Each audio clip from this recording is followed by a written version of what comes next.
Did you see a couple coverage sacks against Mizzou? I think I saw a couple this year in general. You know, we're kind of, I think we're third in the league in sacks, and we really haven't pressured as much as maybe in years past. And, you know, it's like I told him on Monday, you know, that stat there is really a credit to both the coverage and the rush, because those guys did a pretty good job in the back end of taking away some things and making the guy hold the ball. And then to the credit of the guys up front, they kept rushing, which, you know, part of being a good pass rusher is giving effort and energy to continue to play. And because of that, that's one of the reasons we got the sacks we got in the game. Why are you not pressuring as much as you have in recent years? Just got to pick the spots. How happy are you overall with the play of the defensive line? I've been pleased with those guys. I think even from the first game on, they've shown improvement. I think Ray's a good example of a young guy that, you know, first year played, you know, roughly 10 plays, probably a game, and everybody's asking, what's up with Ray and what's wrong with Ray and all that. And, you know, it's part of maturity. The guy keeps working and grinding and understands what he's got to do to play at this level, and, you know, he now knows what to do, and he's having a lot of success. And he's really been one of the most consistent performers we've had this year, and he's made a lot of, you know, pretty good plays for us. Through 6 games, has it been more scheme that's allowing your defensive front to get push and get to the quarterback with more regularity than the outside guys? We're doing a few different things with those guys up front. I think that, number one, that we have multiple guys that can play. We've got some talented guys up there.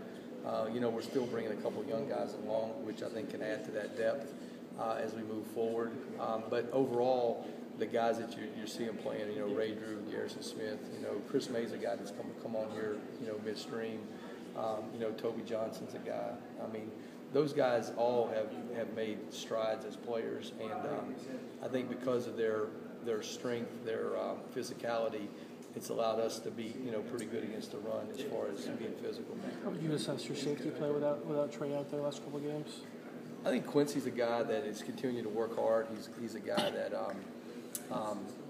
you know, has a feel for what's going on. Anytime you have some youth, there's going to be some things that can catch you from a formation standpoint or a leverage standpoint.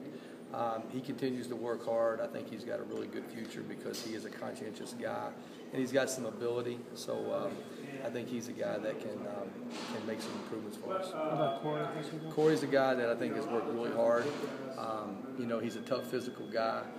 You know, against Tennessee, he had the one good tackle down as a down safety on a reverse type play.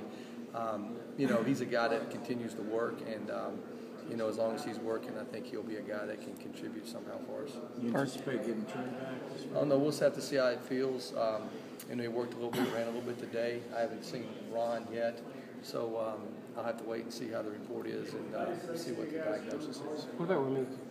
Ramik's a guy that I think that in terms of his health, I know he's missed a couple. Yeah, you know, I expect him to probably practice, you know, tomorrow and do some things and be ready to go. So we'll just have to see how it is after you know, Ron meets with those guys and everything. But you know, he's played, you know, enough snaps that he's got a pretty good idea of what we're doing, and you know, taking a few snaps off him is really not an issue.